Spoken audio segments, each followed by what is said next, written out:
नमस्कार प्राइम समाचारमा स्वागत छ। म दृष्टिवाणी थेताल। म सुषमा श्रेष्ठ। सुरु गरौं अहिलेसम्मका प्रमुख समाचारबाट। प्रधानमन्त्री ओलीद्वारा आर्थिक कमजोर भएका कोरोना संक्रमितको उपचार सरकारले गरिदिने प्रतिबद्धता। अस्पतालमा भने संक्रमितको परिवार पैसा नभएर भौतारिँदै। पछिल्लो 24 घण्टामा 4479 जनामा कोरोना संक्रमण। संक्रमित मध्ये 290 जनाको आइसियुमा र 69 जनाको भेन्टिलेटरमा उपचार हुँदै। कर्णाली प्रदेश सरकारको विवाद तत्कालका लागि टर्यो। बहुमत सांसदको साथपछि अविश्वासको प्रस्ताव सामना गरेका मुख्यमन्त्री शाहीको पद जोगियो। केन्द्रमा शक्ति संघर्ष चुलिँदै। बडा दशैंको आज 7औं दिन गोर्खाबाट ल्याइएको फूलपाती हनुमान ढोका दरबारको दशैं घरमा भित्र्याइयो। सेनाद्वारा टुँडीखेलमा सांकेतिक रूपमा हर्ष बढाई। सोमबारदेखि सुरु भएको सहुलियत मूल्यको खसीबोका अभाव भएपछि आजदेखि बिक्री बन्द।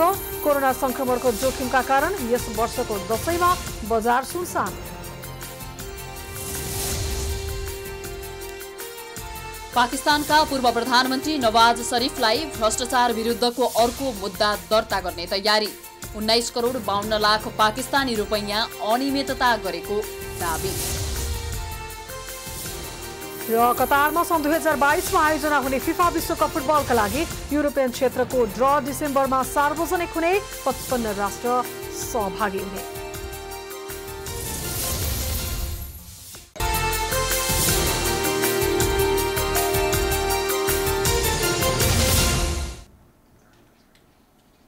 अब समाचार विस्तारमा। प्रधानमन्त्री केपी शर्मा ओलीले देशवासीका नाममा सम्बोधन गर्नु भएको छ। सम्बोधनका क्रममा ओलीले चाडपर्वको महत्त्वको बारेमा समेत प्रश्न पार्नु भएको छ। प्रधानमन्त्री ओलीले कोरोना नियन्त्रणका लागि सरकारले गरेको प्रयासका बारेमा समेत बताउनु भएको छ। सँगसँगै प्रधानमन्त्री ओलीले अबको क्रममा संयमता अपनाउँदै चाडपर्वलाई मनाउनु पर्ने समेत बताउनु भएको छ। यसै प्रसङ्गमा प्रधानमन्त्री ओलीको सम्बोधन यहाँहरूको नाममा। दिदीबहिनी तथा दाजुभाइहरू, नेपालीहरूको ठुलो चाड बडा दशैं सुरु भइसकेको छ। यस महान अवसरमा सर्वप्रथम म स्वदेश तथा विदेशमा रहनुभएका सम्पूर्ण दिदीबहिनी तथा दाजुभाइहरूमा सुस्वास्थ्य, प्रगति र समुन्नतिको लागि हार्दिक शुभकामना व्यक्त गर्न चाहन्छु। बडा दशैं लगायतका हाम्रा चाडपर्वहरू यत्तिकै प्रचलनमा आएका होइनन्। विभिन्न ऐतिहासिक पृष्ठभूमिका आधारमा हाम्रा चाडपर्वहरूको विकास भएको छ। यी चाडबाडहरू केवल पर्व र उत्सवहरू मात्रै होइनन्, सामाजिक प्रबन्धका आधारहरू हुन्। तर चाडबाडका नाममा हुने गरेका केही नकारात्मक पक्षहरूलाई भने हटाउनु आवश्यक छ। पारिवारिक मिलनको चाडका रूपमा वर्षमा एकचोटि हर्षोल्लासका साथ मनाइने यस पर्वमा परदेशमा रहेका आफन्त घर आउन नपाएकोमा दुखी हुँदै हामीले पटक पटक यस्ता महान पर्वहरू मनायौँ। यस वर्ष हामी कोभिड-19 महामारीको भुमरीबीच बडा दशैं 2077लाई स्वागत गरिरहेका छौँ। यस विश्वव्यापी महामारीले नेपाललाई पनि नराम्ररी प्रभावित गरेको छ। यस घडीमा हामी परिवारमा सँगै भएकाहरू पनि परपर बस्न बाध्य छौँ। पहिले छुट्टी नमिल्दा र यस चाडमा घर जान नपाउँदा निराश हुने हामीहरू अहिले छुट्टी मिल्दा समेत चाहेर पनि घर फर्कने र परिवारमा घुलमिल हुने अवस्थामा छैनौँ। अहिलेको यस विषम परिस्थितिमा हामीले यस महान चाडलाई विगतमा भन्दा फरक ढङ्गले मनाउनु परेको छ। आफ्ना मान्यजनहरूसँग टीका जमरा ग्रहण गर्ने क्रममा अनावश्यक नजिकिँदा हुन सक्ने सम्भावित सङ्क्रमणको खतरा ख्याल गर्नुपर्ने हुन्छ। ज्येष्ठ नागरिक, बालबालिका र कमजोर स्वास्थ्य अवस्थाका व्यक्तिहरूमा सङ्क्रमणको सम्भावना ज्यादा हुने भएकोले यसप्रति विशेष सजग भएर नै दशैं मनाउनु हुन म सबैमा आग्रह गर्न चाहन्छु। दशैंको मुखमा यस महामारीको सङ्क्रमण अहिलेसम्मकै उच्च देखिएको छ। कुनै पनि विपत्तिमा नागरिकको रक्षा गर्नु सरकारको निशर्त दायित्व हो। अहिले यस महामारीबाट जनताको जीवन रक्षा गर्नु पनि सरकारको सबैभन्दा पहिलो काम र परम कर्तव्य हो। यस दायित्वलाई पुरा गर्न तपाईको मतबाट निर्वाचित यो सरकार कुनै पनि बहानामा पछि हट्दैन। म सम्पूर्ण देशवासी दिदीबहिनी दाजुभाइहरूलाई निश्चिन्त रहन अनुरोध गर्दछु। कोभिड-19बाट सङ्क्रमित हरेक नागरिकको परीक्षण र उपचारको यथोचित प्रबन्ध यस सरकारले गर्नेछ। सामान्यतया यस्ता राष्ट्रिय विपत्तिका बेला अफवाहका तुवालो बाक्लै लाग्ने गर्दछन्। सक्रिय सङ्क्रमितको एउटा मात्रै केस हुँदा होस् वा अहिले एकै दिनमा 5000 भन्दा बढी सक्रिय केस पहिचान भएको क्षणमा होस्, अफवाहको प्रकृति करिब करिब उस्तै रहेको देखिन्छ। तर आम देशवासीको सहयोगका कारण समयक्रममा त्यस्ता तुवालोका तहहरू क्रमशः फाटेका छन्। जनताको यही सकारात्मक सहयोगका कारण यस महामारीमा मृत्युदर अझै 0.6% भन्दा माथि जान सकेको छैन। निको हुने दर क्रमशः बढ्दैछ। मृतकहरूको शव व्यवस्थापनको सन्दर्भमा पनि केही फरक नगरी पूर्ववत व्यवस्था नै जारी छ। अत्यन्त सावधानी र आत्मीयताका साथ गरिने सहयोगी व्यवहारले बिरामीहरूको मनोबल उच्च पार्न र छिटो निको बनाउन मद्दत पुर्याउँछ। कोभिड-19बाट जनतालाई बचाउन चिकित्सक, नर्स तथा अन्य स्वास्थ्यकर्मी, सुरक्षाकर्मी, कर्मचारी, समाजसेवी, जनप्रतिनिधि, परोपकारी सङ्घ संस्था र व्यक्तिहरू निरन्तर क्रियाशील हुनुहुन्छ।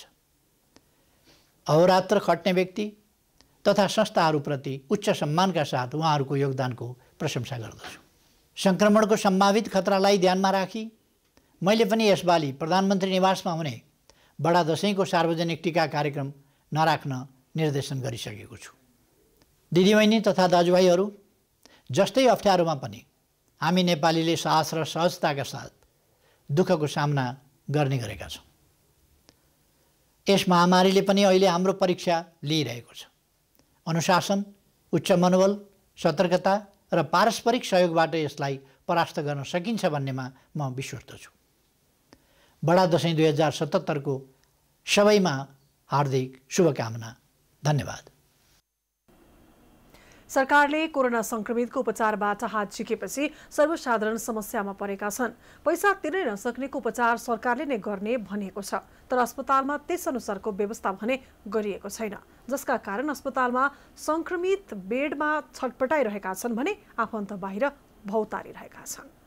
आर्थिक व्यवहार धान्न नसकेको भन्दै नोबेल कोरोना भाइरस लागेका निश्चित समूह बाहेकको निशुल्क उपचार नगर्ने घोषणा सरकारले गरिसकेको छ। सरकारले यस्तो घोषणा गरे लगतै विभिन्न अस्पतालहरूले उपचार शुल्क लगाएर विभिन्न शीर्षकमा रकम लिन थालिसकेका छन्। सरकारको नियम एकातिर छ त अर्कोतिर बिरामीले उपचार नपाएर मर्नुपर्ने अवस्था आएको छ। सरकारको निर्णयबारे स्वास्थ्य तथा जनसङ्ख्या मन्त्रालयका सल्लाहकार डाक्टर खेम कार्कीको भनाई यस्तो छ। यसमा हामीले एकदमै सजिलो बनाएको छौँ। जस्तो म गएँ, मैले पैसा तिर्न सक्दिनँ भनेर भन्यो भने पनि त्यो चाहिँ गरी भयो। यहाँभन्दा चाहिँ लुज भनौँ न, यहाँभन्दा चाहिँ लुज क्राइटेरिया के हुनसक्छ? कोही मान्छेले चाहिँ गाडीमा गयो अनि त्यसपछि अस्पतालको बाहिर राखेर गाडी राखेर बाहिर गएर भित्र गएर चाहिँ म त कोरोनाको सङ्क्रमित हो, म आफै खर्च गर्न सक्दिनँ भने पनि ऊ गरिब हो। सो घोषणा गर भनेको छौँ हामीले। त्यसैले सो घोषणा गर्ने भनेको कुरा के हो भने अधिकांश चाहिँ सरकारले बेहोर्छ, तर जसले सरकारलाई चाहिँ भित्रैदेखि चाहिँ सहयोग गर्न चाहनुहुन्छ, मेरो खर्च चाहिँ म आफै गर्छु, म राज्यलाई चाहिँ यो अलिकति भए पनि सहयोग गर्छु भन्ने मान्छेहरू मात्रै हो। जिम्मेवार व्यक्तिहरूले यति सहजै जवाफ दिइरहेका छन् कि मानव संक्रमितलाई कुनै समस्या नै छैन। पद र सत्तामा डुबेकाहरूले सर्वसाधारणको दुःख नबुझ्दा समस्या दिन प्रतिदिन बढिरहेको छ। यिनी हुन् सोनी गुरुङ। उनको सानाबुबालाई कोरोना संक्रमण भएको छ। संक्रमित सानाबुबालाई अहिले काठमाडौँको त्रिवी शिक्षण अस्पतालमा भर्ना गरिएको छ, तर उपचारमा लाग्ने खर्चको जोहो गर्न नसक्दा उनी बेचल्लीमा परेकी छिन्। म त होइन कोरोनाको, म डक्टरै होइन भनिदिनुहुन्छ, कसलाई गएर भन्नु ल भनौँ न। हामी त उहाँहरूले पो उहाँलाई थाहा होला, उहाँहरूले पो भन्नुपर्छ। यहाँ जानु बहिनी, हामी त नजानेको मान्छेले त भन्नुपर्छ नि, यहाँ जानु, यस्तो यस्तो पेपर गऱ्यो भने फ्री हुन्छ भन्नु भए हाम्रो मन खुसी हुन्छ नि त होइन। अब मर्ने त मरेर जान्छन्, जिउँदो पनि गाह्रो भयो क्या, धेरै प्रब्लम भइसक्यो। अब त के गर्ने होला। बरु हजुरहरूले कतैबाट राहत मिल्छ भने राहत मिलाइदिनुहोस्। उनी जस्तै अर्का व्यक्ति थिए सुभाष रेग्मी। उनलाई पनि यही समस्याले पिरोलेको छ। उनकी श्रीमतीलाई कोरोना संक्रमण भए पश्चात शिक्षण अस्पतालको भेन्टिलेटरमा राखिएको छ। उपचारका लागि लाखौं रकम खर्च भइसक्यो। ऋण काटेर जोहो गरेको रकमले नपुगेपछि उपचार नै गराउन नसक्ने अवस्था सृजना भएको छ। तैपनि अब मान्छे त बचाउनु पर्यो। हेर्नुहोस्, हामी ऋण काटेर ल्याएर यहाँ 3 रुपियाँ 4 रुपियाँ ब्याजमा काटेर ल्याएर भयो भने मान्छे बचाउने कोसिसमा लागेको छ। पैसा छैन, व्यापार छैन, केही छैन। अब 6 महिना भयो त्यतिकै बसेको। अब अहिले आएर यस्तो लाग्यो होइन। अहिले हाम्रो घटीमा 4-5 लाख रुपियाँ खर्च भइसक्यो। उनीहरू त एउटा उदाहरणको पात्र मात्रै हुन्। यस्ता कयौं कोरोना संक्रमितहरू त उपचार खर्च नहुँदा घरमै बसिरहेका छन्। सर्वोच्च अदालतले कोरोना संक्रमितको उपचार सरकारले नै गर्नुपर्छ भन्ने आदेश दिए पनि केपी ओली नेतृत्वको सरकारले बेवास्ता गरिरहेको छ, जुन संविधानले दिएको स्वास्थ्य सम्बन्धी हकको उल्लङ्घन समेत हो। प्राइम टाइम्स टेलिभिजनका लागि क्यामेरामा वेद श्रेष्ठका साथमा सृजना कार्की, काठमाडौँ। पछिल्लो 24 घण्टामा थप 4,479 जनामा कोरोना भाइरस संक्रमण पुष्टि भएको छ। काठमाडौँ उपत्यकामा मात्र 2720 जनामा संक्रमित भएको छ। नेपालमा हालसम्म 1,53,800 जना संक्रमित फेला परिसकेका छन्। संक्रमित मध्ये अहिलेसम्म 290 जनाको आइसियुमा 69 जनाको भेन्टिलेटरमा उपचार भइरहेको छ। हालमा पछिल्लो 24 घण्टामा थप 4,479 जनामा कोरोना भाइरस संक्रमण पुष्टि भएको छ। संक्रमित मध्ये 1,690 जना महिला र 2,809 जना पुरुष कोरोना संक्रमित भएका छन्। सबैभन्दा बागमती प्रदेशमा 3,225 जना संक्रमित थपिएका हुन्। परीक्षण गरिएका मध्ये 11.2% संक्रमण देखिएको छ। देशका विभिन्न प्रयोगशालाबाट गरिएको 16,863 जनाको पीसीआर परीक्षण गर्दा काठमाडौँ उपत्यकामा मात्रै 2,720 जना संक्रमित थपिएका छन्। स्वास्थ्य तथा जनसङ्ख्या मन्त्रालयको अनुसार काठमाडौँमा 1,357, ललितपुरमा 226 र भक्तपुरमा 127 जनालाई कोरोना संक्रमण देखिएको छ। यो सँगै काठमाडौँमा संक्रमितको संख्या 54,245 पुगेको छ, जसमध्ये 146 संक्रमितको मृत्यु भएको छ। काठमाडौँमा 20,196 संक्रमित निको भएका छन्। त्यसैगरी भक्तपुरमा हालसम्म 5,048 संक्रमित पुगेका छन्।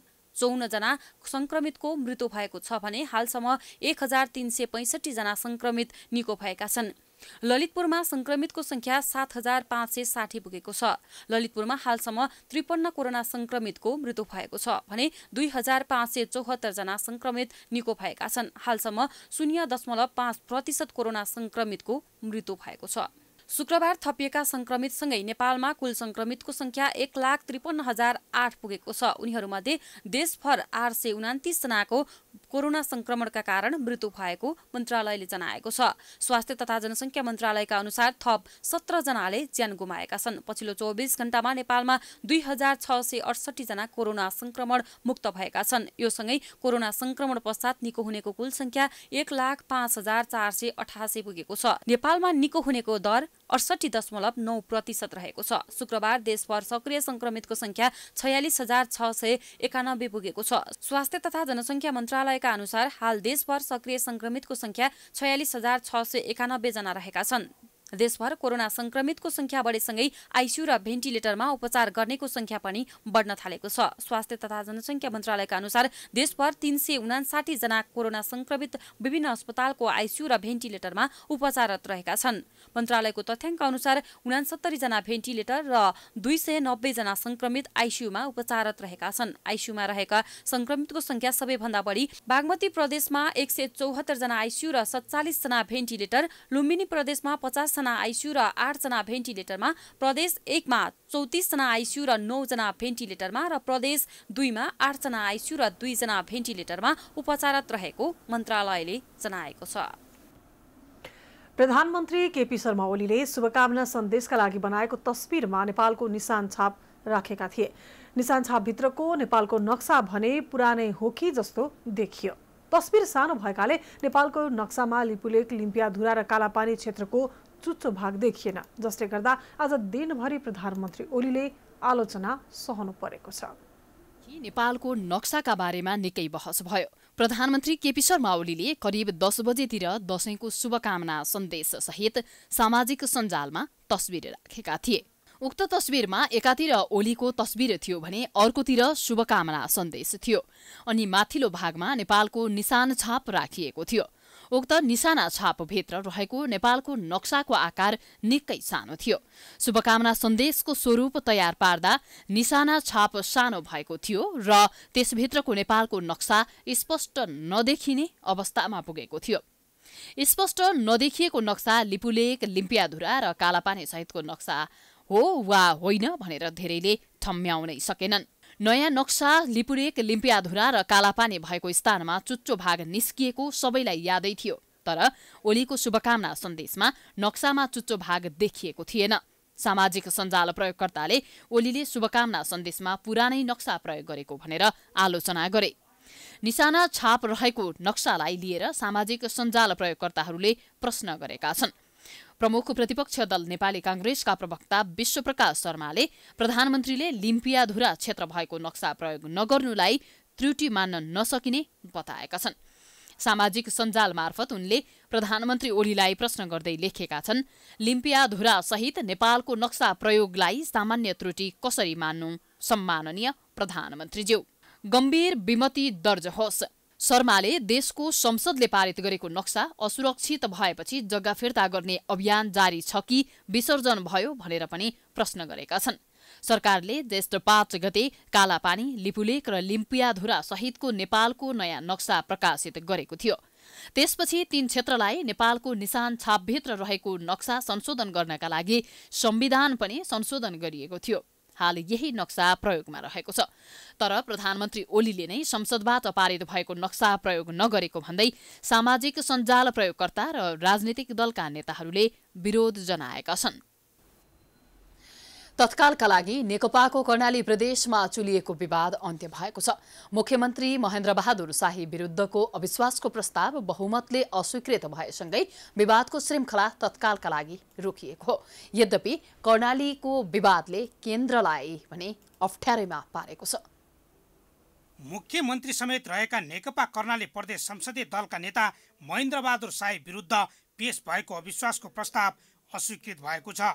दलको शुक्रबार बसेको बैठकले बहुमतको आधारमा प्रस्ताव अस्वीकृत भएको हो।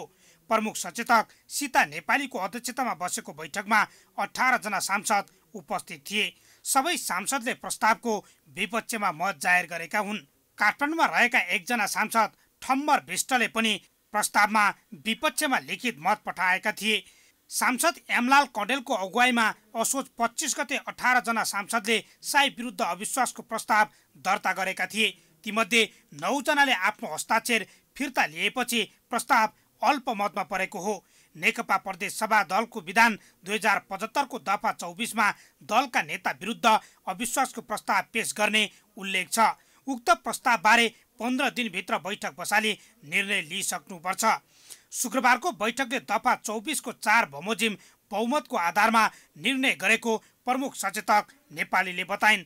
विधानको दफा 24 को 5 बमोजिम दलका नेता विरुद्ध वर्षमा एकपटक मात्र अविश्वासको प्रस्ताव दर्ता गर्न मिल्छ।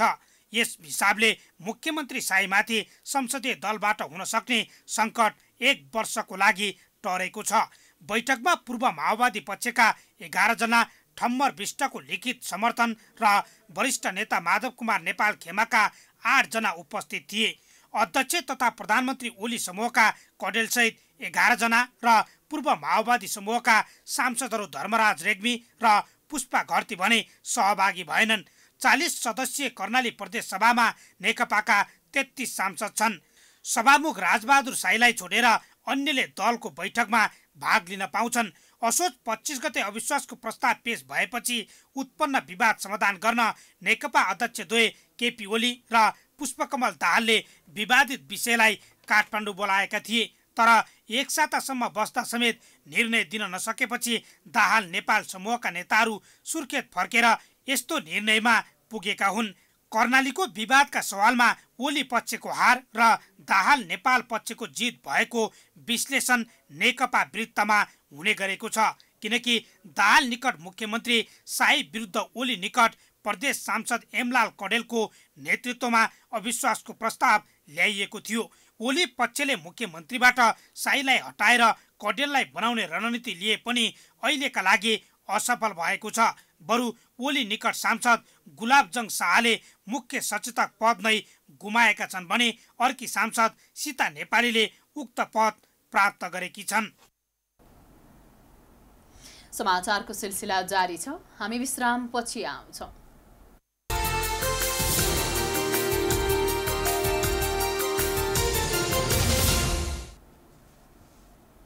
विश्रामपछि स्वागत छ। अब बाँकी समाचार।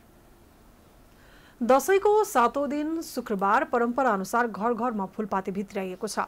उखु, अदुवा, केराको बोट, धानको बाला, बेलपत्र, दारिम, जयन्ती र अशोकको फूल तथा अन्य नयाँ पालुवा समेत विधिपूर्वक फूलपाती भित्र्याउने चलन छ। यसै क्रममा गोर्खाबाट ल्याइएको फूलपाती शुक्रबार विधिपूर्वक हनुमानढोका दरबारमा रहेको दशैं घरमा भित्र्याइएको छ। नवपत्रिकाको नामले समेत चिनिने फूलपाती नौदेवीको प्रतीकका रूपमा भित्र्याई शास्त्रीय विधि अनुसार शक्तिको आराधनाका साथ पूजा गर्ने वैदिक विधि रहेको छ। हनुमानढोका दरबारको दशैं घरमा गोर्खा जिल्लाबाट ल्याइएको फूलपाती भित्र्याउने परम्परा छ। गोर्खादेखि धादिङ जिल्लाको जीवनपुरसम्म गोर्खा दरबारको दशैं घरका पुजारी सहित मगर जातिका 6 जनाले ल्याउने र धादिङ जिल्लाको जीवनपुरदेखि जमलसम्म काठमाडौँबाट गएका ब्राह्मण जातिका 6 जनाले ल्याउने परम्परा छ। यस वर्ष कोरोना भाइरस संक्रमणको जोखिमका कारण स्वास्थ्य सुरक्षाका सावधानी अपनाएर जमलबाट हनुमानढोकासम्म निजामती सेवाका उच्च पदस्थ पदाधिकारी गुर्जुको पल्टन, नेपाली सेनाको ब्यान्ड बाजा, पञ्चे बाजा र सांस्कृतिक नाचगान सहितको साथमा फूलपाती हनुमानढोका पुर्याइएको थियो। घटस्थापनाका दिनदेखि दशैं सुरु हुने भए पनि दशैंको विशेष चहल पहल भने फूलपातीको दिनदेखि सुरु हुन्छ। फूलपातीदेखि दशमीसम्म दशैंको सार्वजनिक विदा हुने भएकाले घरबाट टाढा रहेका व्यक्तिहरू मूल घरमा दशैंको टीका थाप्न जाने परम्परा छ। तर यस वर्ष कोरोना भाइरस संक्रमणको जोखिमका कारण सर्वसाधारण काठमाडौँ उपत्यकाबाट विगत वर्षको तुलनामा न्यून संख्यामा बाहिरिएका छन्। गाउँघरमा फूलपातीका दिन चोक, मठ मन्दिर, पाटी, सत्तल सफा सुग्घर गर्ने र रमाइलोका लागि लिङ्गे र रोटेपिङ निर्माण गर्ने परम्परा रहेको छ। तर सरकारले यस वर्ष कोरोना भाइरस संक्रमणको जोखिम हुने भन्दै सार्वजनिक स्थलमा पिङ नराख्न आग्रह गरेको छ।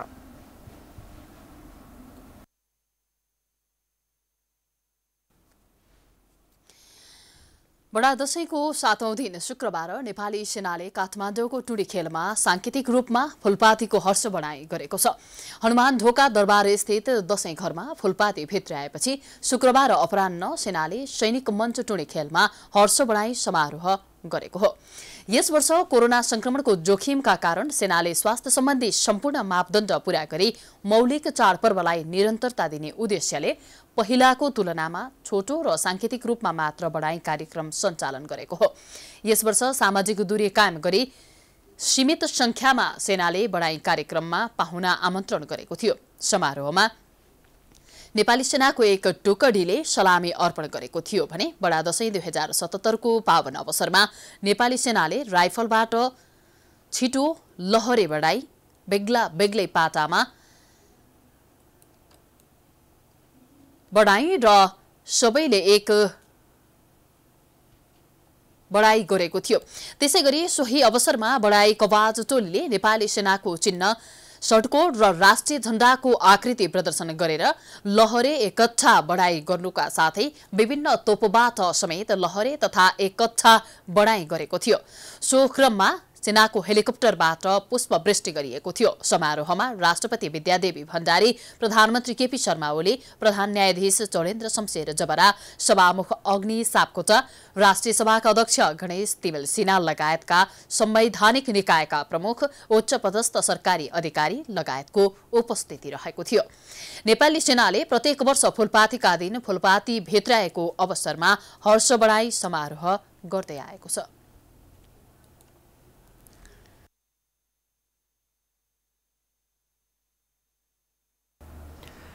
स्वास्थ्य तथा जनसंख्या मन्त्री भानुभक्त ठकालले कोरोनाबाट बस्न जनस्वास्थ्यको मापदण्ड पालना गर्दै दशैं मनाउन अपील गर्नुभएको छ। नेपालीहरूको महान चाड बडा दशैंको अवसरमा शुक्रबार भिडियो सन्देश मार्फत शुभकामना दिँदै स्वास्थ्य मन्त्री ठकालले अघिल्ला वर्षहरूमा भव्यताका साथ दशैं मनाउने गरेको भए पनि यस वर्ष कोरोना महामारीको समय भएकाले जनस्वास्थ्यको मापदण्ड पालना गर्दै सीमित रूपमा दशैं मनाउन अपील गर्नुभएको हो। मन्त्री ठकालले मास्कको प्रयोग भौतिक दूरी कायम गर्ने तथा साबुन पानीले हात वा सेनिटाइजरको प्रयोग नै कोरोना रोकथामको प्रभावकारी उपाय भएको भन्दै यस्ता उपायलाई पालना गर्न पनि आग्रह गर्नुभएको छ। संविधानमा मौलिक हकको रूपमा रहेको स्वास्थ्य सेवा प्रभावका लागि सरकारले निरोगी नेपाल निर्माण अभियानका साथ काम अघि बढाएको भन्दै नागरिकको जीवन रक्षाको लागि सरकार प्रतिबद्ध रहेको पनि उहाँले बताउनु भएको छ।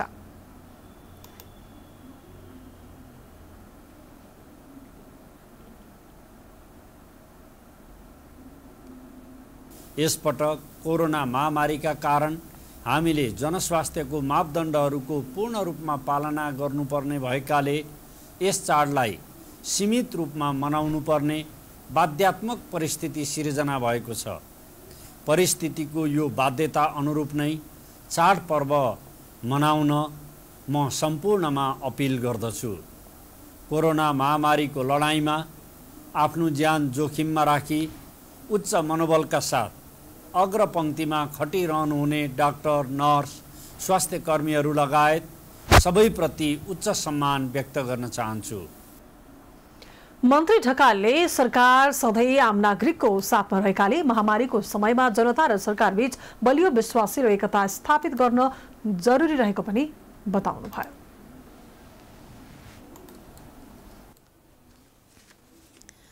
नेपालमा एकातिर कोरोना संक्रमितको संख्या जति बढ्दै गएको छ त्यति नै मात्रामा निको हुनेको संख्या पनि उल्लेखनीय रहेको छ। नेपालमा कोरोना संक्रमणबाट निको हुनेको संख्या 1 लाख नागेको छ, जसमध्ये कोरोनाबाट निको हुने युवा पुस्ताका व्यक्तिहरू रहेका छन्। नेपालमा पछिल्लो समय कोरोना संक्रमितको संख्या दिन प्रतिदिन वृद्धि भइरहेको छ। कोरोना संक्रमित सँगसँगै संक्रमण मुक्त हुनेको दर पनि वृद्धि भइरहेको छ। बिहिबारसम्ममा 1,02,820 जना कोरोना भाइरस संक्रमण मुक्त भएका छन्।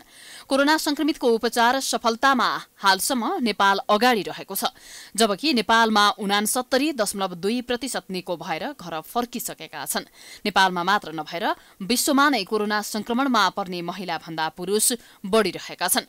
नेपालमा सुरु भएको दिनदेखि हालसम्म कोरोना संक्रमितको संख्या महिला 32%, 46,974 र पुरुष 68% अर्थात् 1,01,535 रहेका छन्। स्वास्थ्य तथा जनसंख्या मन्त्रालयका अनुसार बागमती प्रदेशबाट बिहिबारसम्ममा 47,577, प्रदेश 1बाट 9,143, प्रदेश 2बाट 15,902, गण्डकी प्रदेशबाट 5,068, लुम्बिनी प्रदेशबाट 12,853, कर्णाली प्रदेशबाट 4,125, सुदूरपश्चिम प्रदेशबाट 8,124 रहेका छन्। नेपालमा कोरोनाबाट सक्रिय रहेका 21 देखि 30 वर्ष उमेर समूहका संक्रमितहरू रहेका छन्। नेपालमा निको हुनेमा युवा पुस्ता बढिरहेका छन्। विशेष गरी 21 वर्षभन्दा माथि 35-40 वर्ष उमेर समूहका बढिरहेका छन्। संक्रमित मध्ये 85.5 लाई आफै निको हुने, 15.5% मा गम्भीर लक्षण देखिने, 3.5% को मृत्यु हुने विश्वव्यापी तथ्याङ्क तथा दाबी नेपालमा भने लागू भएको छैन। युवाहरूले रोजगार लगायत विभिन्न अन्य कामहरूमा बढी अरू उमेर समूहभन्दा सक्रिय हुने गरेका कारण पनि संक्रमण बढी भएको बताइएको छ। तथ्याङ्कले पनि युवा समूहका व्यक्तिमा रोगसँग जुझ्ने क्षमता बढी भएकाले उनीहरूलाई निको हुने संकेत बढी नै भएको देखाएको छ। वृद्ध तथा बालबालिका दीर्घ रोगीहरूलाई छिटो सर्ने तथा निको हुन समय लाग्ने हुनाले सुरक्षित हुनुपर्ने बताइएको छ। सोमबारदेखि सुरु भएको सहुलियत मूल्यको खसी बोका बिक्री आजदेखि बन्द भएको छ। यस वर्ष पर्याप्त संख्यामा खसी बोका उपलब्ध नभएपछि खाद्य व्यवस्था तथा व्यापार कम्पनी लिमिटेडले बिक्री रोकेको हो। उपभोक्ताले भने दशैंका लागि सरकारी निकायको भर पर्दा धोका पाएको गुनासो गरेका छन्। अब यस वर्षका लागि थप खसी बोका ल्याएर बेच्न नसकिने पनि लिमिटेडले स्पष्ट पारेको छ। काठमाडौँको थापाथली स्थित खाद्य व्यवस्था तथा व्यापार कम्पनी लिमिटेडले शुक्रबारबाट खसी बोका बिक्री बन्द गरेको छ। नेपालीहरूको महान चाड दशैंलाई लक्षित गरी खाद्य व्यवस्था तथा व्यापार कम्पनी लिमिटेडले थापाथली स्थित बिक्री केन्द्रबाट गत सोमबारदेखि सहुलियतमा खसी बोका बिक्री सुरु गरेको थियो। यस वर्ष मकवानपुर र दाङको तुलसीपुरबाट 1510 वटा खसी बोका ल्याइएकोमा सबै बिक्री भइसकेकाले शुक्रबारबाट बिक्री काउन्टर पनि बन्द गरिएको खाद्य व्यवस्था तथा व्यापार कम्पनी लिमिटेड लिमिटेडका प्रादेशिक प्रमुख पवित्र गौतमले जानकारी दिनुभयो। त्यस्तै विगत वर्षमा भन्दा यस वर्ष उपभोक्ताको बढी नै भीड भएको उहाँले बताउनुभयो। यस वर्ष च्याङ्ग्रा बिक्री वितरण गर्न नसकिएकाले पनि उपभोक्ताको भीड लागेको हुन सक्ने उहाँको भनाइ छ। खसीबोका जम्मा हाम्रो 1510 गोटा आएको थियो मकवानपुर र तुलसीपुर दाङबाट। अब करिब खसीबोकाहरू बिकिसकेको छ। करिब हामीसँग 15-20 जति 20 जति छ उपभोक्ताहरू आइरहनु भएको छ। त्यो पनि अहिले साँझसम्ममा आज कार्तिक 7 गते साँझसम्ममा त्यो पनि खपत भइसक्छ र आजदेखि हाम्रो यो बिक्री काउन्टर पनि बन्द हुन्छ।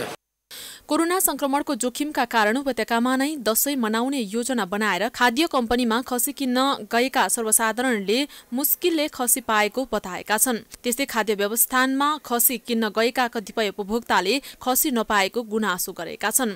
कोरोनाको कारणले अब घरबाट नि नआऊ भने अनि त्यही भएर हामीले चाहिँ मनाउन लागेको छौँ। किनभने आउन जान गाह्रो, फेरि यहाँको रोग त सर्ला होइन, उनीहरूलाई पनि घरमा बुढाबुढी गाउँछन्, उनीहरूलाई डर हुन्छ।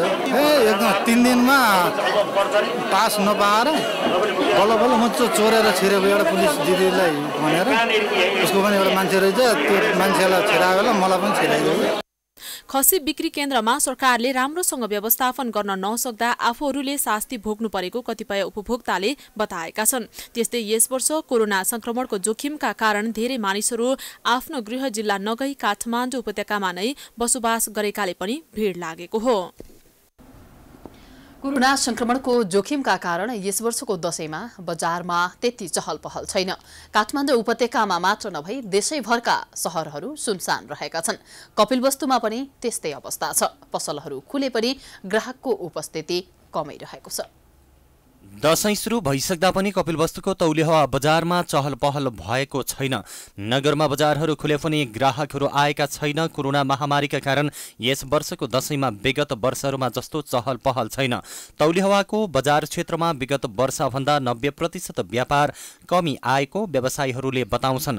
बजार विगत वर्षभन्दा आंशिक रूपमा खोले पनि राम्रो व्यापार नभएको व्यापारीहरूको गुनासो छ। कोरोना भाइरस संक्रमणका कारण गाउँबाट मान्छेहरू बजारमा किनमेल गर्न नआएको तौलिया रेडिमेड व्यवसायी नसुरीदिन गौरीले बताए। प्रत्येक दशैंमा 5 देखि 6 लाख रुपैयाँ बराबरका कपडा बिक्री हुने गरेकोमा यस वर्ष सुनसान छ। कोरोना भाइरसको त्रासले गर्दा राम्रो व्यापार नभएको तौलियाका अर्का व्यापारी ब्रिजेश भट्टराईले बताए। विगत वर्षभन्दा 90% व्यापार कमी आएको उनको भनाइ छ। यो दशैंमा हामीलाई दशहरा भनौँ के दशा भनौँ लागेछ। किनभने अब कस्टमरहरू आइराखेका छैनन्, भिडभाड छैन, हाम्रो बिक्री पनि छैन। त्यही भएर हामीलाई कोरोनाको महामारीका कारण जोखिम एकातिर छ भने लामो समयदेखि सबै क्षेत्र बन्द रहँदा अर्थतन्त्र पनि ध्वस्त बनेको छ, जसका कारण सर्वसाधारणसँग विगतका वर्षहरूमा जस्तो दशैं मनाउनका लागि खर्चको पनि समस्या भएको उपभोक्ताहरू बताउँछन्। पोखरा महानगरपालिकाले कोरोना भाइरसको महामारीका बेला सडकबाट उद्धार गरेका सडक बालकलाई परिवारको जिम्मा लगाएको छ। महानगरले सडकबाट उद्धार गरेका 18 जना मध्ये 7 जना बालकलाई आफन्तको जिम्मा लगाएको हो। गत वर्ष चैत महिनामा देशमा कोरोना भाइरस रोकथाम र नियन्त्रण गर्न देशमा लकडाउन जारी गरियो। सोही अवधिमा घर परिवार छोडेर सडक पेटीमा बस्दै आएका 18 जना बालबालिकाको पोखरा महानगरले उद्धार गरेर अन्नपूर्ण गाउँपालिका लेवाडेमा रहेको चिल्ड्रेन नेपालको बाल गृहमा राखिएको थियो।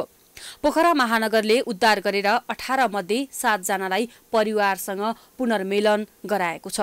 वडा प्रतिनिधिको रहबरमा परिवारलाई जिम्मा लगाइएको छ। सडकबाट उद्धार गरी परिवारमा पुनर्स्थापना गरिएका पोखराका 11 वर्षीय विजय श्रेष्ठका बाबु मंगल श्रेष्ठले खुसी व्यक्त गर्दै 9 महिनासम्म छोरा हराउँदाको पीडा पनि पोखे।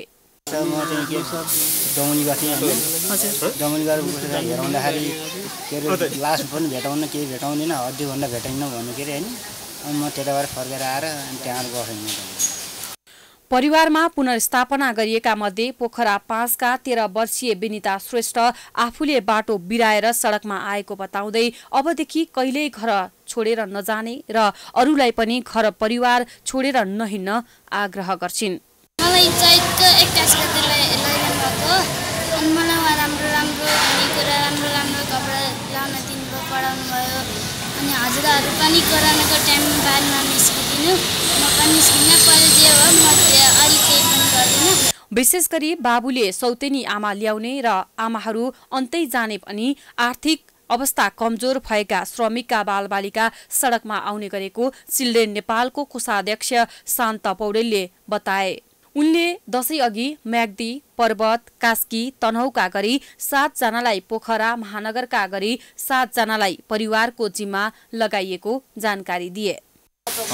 यो चैत्र 21 र 16 गते पोखरा महानगरबाट रेस्क्यु गरेर लगेका बालबच्चाहरूलाई हाम्रो लेवाडे केन्द्रमा लगेर हामीले पालन पोषण गऱ्यौँ र त्यसको खर्च सबै पालन पोषणको खर्च चाहिँ महानगरले बेहोर्यो र हामीले चाहिँ नि संरक्षणको पाटो हेऱ्यौँ र 18 जना मध्ये 11 जना बालबालिकाहरू आफ्नो घरमा जानलाई रुचि राखेको हुनाले हिजो र अस्ति हामीले 3 जना पर्वत र म्याग्दीका चाहिँ बालबच्चाहरूलाई उनीहरूको परिवारमा मिलन गराएर छाड्यौँ।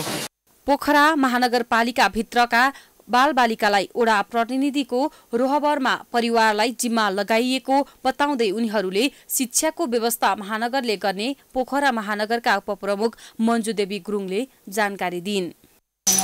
केयर गरेर राख्नुहुन्छ र चिल्ड्रेन नेपालको सरले त्यहाँको सरहरू मिलेर हामी पोखरा महानगरपालिकाले यी बच्चाहरूलाई त्यहाँ राखेको निकै महिना भइसक्यो र पनि उहाँहरूले धेरै केयर गर्नुभयो, धेरै काउन्सिलिङ गर्नुभयो र यो बच्चाहरू धेरै राम्रो भएको छ। म पोखरा महानगरपालिकाको तर्फबाट चिल्ड्रेन नेपाललाई पनि धेरै धेरै धन्यवाद दिन चाहन्छु र अब वडा नम्बर 3 को हामीले जिम्मा लगाएका छौँ। वडा नम्बर 3 को जनप्रतिनिधि कर्मचारीहरू समय समयमा यहाँ आएर यो बाललाई चाहिँ केयर गर्नुहुनेछ। बालबालिकालाई घर छोड्ने वातावरण सृजना नगर्नु उनीहरूको संरक्षणको उत्तम उपाय हो। यसतर्फ परिवार र अभिभावकले ध्यान दिनु जरुरी देखिन्छ। कास्कीबाट अनिता घिमिरेको रिपोर्ट। समाचारको सिलसिला जारी छ। हामी विश्रामपछि आउँछौँ। विश्राम अघि प्रमुख समाचार पुनः एकपटक। प्रधानमन्त्री ओलीद्वारा आर्थिक अवस्था कमजोर भएका कोरोना संक्रमितको उपचार सरकारले गरिदिने प्रतिबद्धता। अस्पतालमा भने संक्रमितको परिवार पैसा नभएर भौतारिँदै। पछिल्लो 24 घण्टामा 4479 जनामा कोरोना संक्रमण। संक्रमित मध्ये 290 जनाको आइसियुमा र 69 जनाको भेन्टिलेटरमा उपचार हुँदै। कर्णाली प्रदेश सरकारको विवाद तत्कालका लागि टर्यो। बहुमत सांसदको 7 पछि अविश्वासको प्रस्ताव सामना गरेका मुख्यमन्त्री साईको पद जोगियो। केन्द्रमा शक्ति सङ्घर्ष चुलिँदै। बडा दशैंको आज 7औं दिन गोर्खाबाट ल्याइएको फुलपाती हनुमान ढोका दरबारको दशैं घरमा भित्र्याइयो। सेनाद्वारा टुणी खेलमा सांकेतिक रूपमा हर्ष बढाइन्। सोमबारदेखि सुरु भएको सहुलियत मूल्यको खसी बोका अभाव भएपछि आजदेखि बिक्री बन्द। कोरोना संक्रमणको जोखिमका कारण यस वर्षको दशैंमा बजार सुनसान। पाकिस्तानका पूर्व प्रधानमन्त्री नवाज शरीफलाई भ्रष्टाचार विरुद्धको अर्को मुद्दा दर्ता गर्ने तयारी। 19 करोड 52 लाख पाकिस्तानी रुपैयाँ अनियमितता गरेको दावी।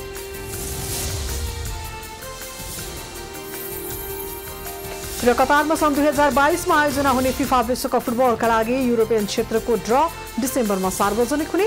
55 राष्ट्र सहभागी हुने।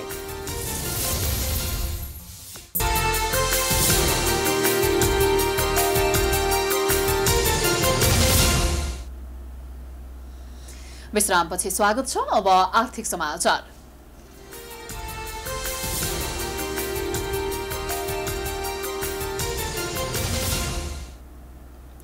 क्लिन फिड लागू गर्नका लागि नेपालमा सञ्चालन हुने विज्ञापन एजेन्सीहरूले अब अनिवार्य रूपमा विज्ञापन बोर्डमा दर्ता हुनुपर्ने व्यवस्था सरकारले गरेको छ।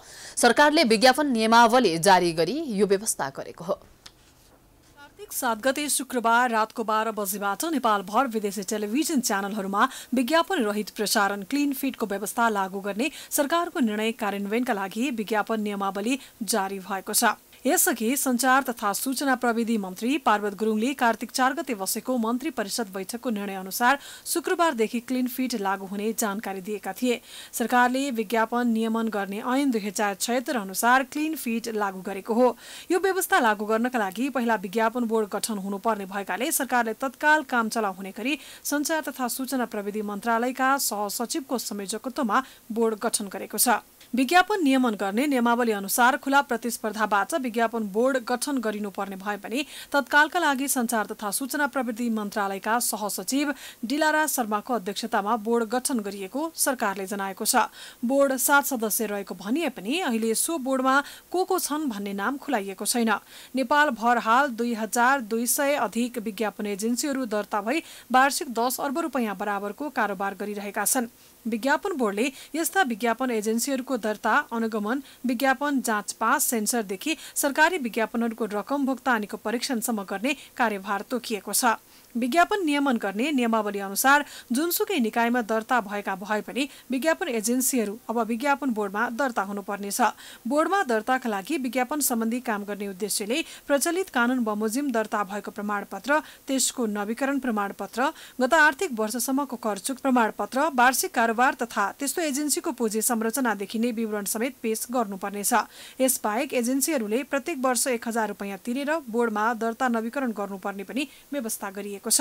यसले नेपालको विज्ञापन क्षेत्रलाई व्यवस्थित गर्न मद्दत पुग्ने दाबी सरकारको रहेको छ। अहिले गाउँपालिकादेखि कम्पनी रजिस्ट्रारको कार्यालयसम्म दर्ता भएका स्टेशनरी पसलदेखि झोलामा कार्यालय हुनेसम्मले अव्यवस्थित विज्ञापन कारोबार गर्दा यो क्षेत्र नै विकृत हुन पुगेको आरोप समेत एजेन्सीमाथि लाग्दै गएको छ। झोलामा कार्यालय बोकेर हिँड्ने र केही सीमित मिलमतोमा चलेका एजेन्सीहरूले विशेषतः सरकारी विज्ञापन कारोबार विकृत तुल्याएका छन्। विज्ञापन एजेन्सीहरूको दर्ता नियमन बाहेक बोर्डले नेपालभित्र प्रकाशन प्रसारण हुने विज्ञापनको परीक्षण गर्ने अधिकार पनि दिइएको छ। नेपालमा परिवारसँगै बसेर हेर्न नमिल्ने खालका अश्लील, दुईअर्थी, बालबालिकामा नकारात्मक असर पर्ने हिंस्रक, नेपाली भाषा संस्कृतिमा असर पार्ने ठाडै अनुवाद गरिएका विज्ञापन प्रकाशन प्रसारण हुने क्रम बढेको छ। अब भने बोर्डले सञ्चार माध्यमबाट प्रकाशन तथा प्रसारण हुने विज्ञापनको प्रकृति, विषयवस्तु र समय, विज्ञापनमा समावेश हुने श्रव्य, दृश्य, शब्द, चिन्ह, संकेत, अक्षर, अङ्क, आकार लगायतका विषयवस्तुमा विज्ञापन मापदण्ड बनाउनेछ। अब अन्तर्राष्ट्रिय समाचार।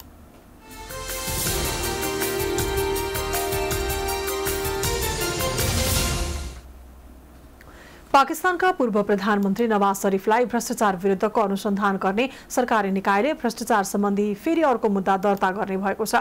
भ्रष्टाचार विरुद्धको अनुसन्धान गर्ने सरकारी निकायले उनका विरुद्धमा भ्रष्टाचार सम्बन्धी फेरि अर्को मुद्दा दर्ता गर्ने तयारी गरेको छ।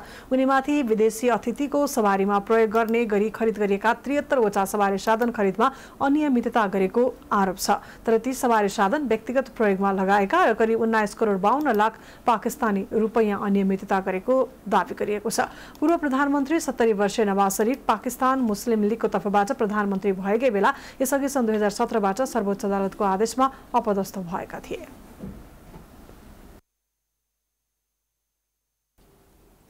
अब खेलकुद समाचार।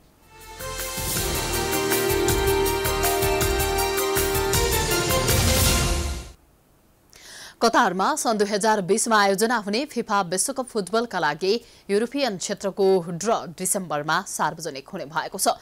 विश्व फुटबलको सर्वोच्च निकाय फिफाले युरोपियन क्षेत्रको ड्र डिसेम्बर 7मा जुरिचमा गरिने जनाएको छ। कोरोना भाइरसलाई मध्यनजर गर्दै ड्र भर्चुअल हुनेछ, जसमा सबै देशका प्रतिनिधिको सहभागिता रहनेछ।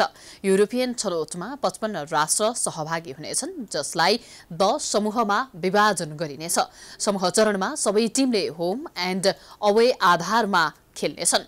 10 समूहको समूह विजेता कतार विश्वकपमा छनौट हुनेछन्। उपविजेताले प्ले अफ खेल्नेछन्। युरोपियन छनौटको खेलहरू 2021 को मार्चदेखि नोभेम्बरसम्म सकिने बताइएको छ। यो सँगै हामी समाचारको अन्त्यमा आइपुगेका छौं। जाँदा जाँदै प्रमुख समाचार पुनः एकपटक। प्रधानमन्त्री ओलीद्वारा आर्थिक अवस्था कमजोर भएका कोरोना संक्रमितको उपचार सरकारले गरिदिने प्रतिबद्धता। अस्पतालमा भने संक्रमितको परिवार पैसा नभएर भौतारिँदै। पछिल्लो 24 घण्टामा 4,479 जनामा कोरोना संक्रमित मध्ये 290 जनाको आइसियुमा र 69 जनाको भेन्टिलेटरमा उपचार हुँदै। कर्णाली प्रदेश सरकारको विवाद तत्कालका लागि टर्यो। बहुमत सांसदको साथपछि अविश्वासको प्रस्ताव सामना गरेका मुख्यमन्त्री शाहीको पद जोगियो। केन्द्रमा शक्ति संघर्ष चलिँदै।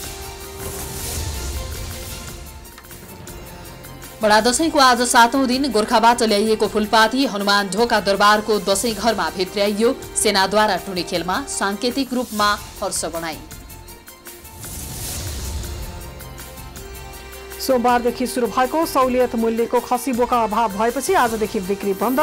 कोरोना संक्रमणको जोखिमका कारण यस वर्षको दशैंमा बजार सुनसान।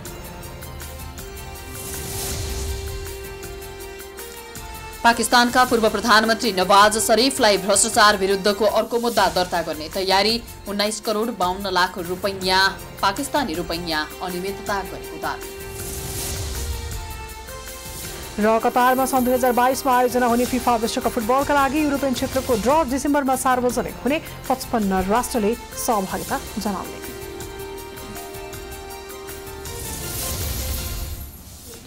समाचार अहिलेलाई सकियो। यसपछिको प्रस्तुति जनता जान्न चाहन्छन्। प्राइम टाइम्स टेलिभिजन हेर्दै रहनुहोला। नमस्कार।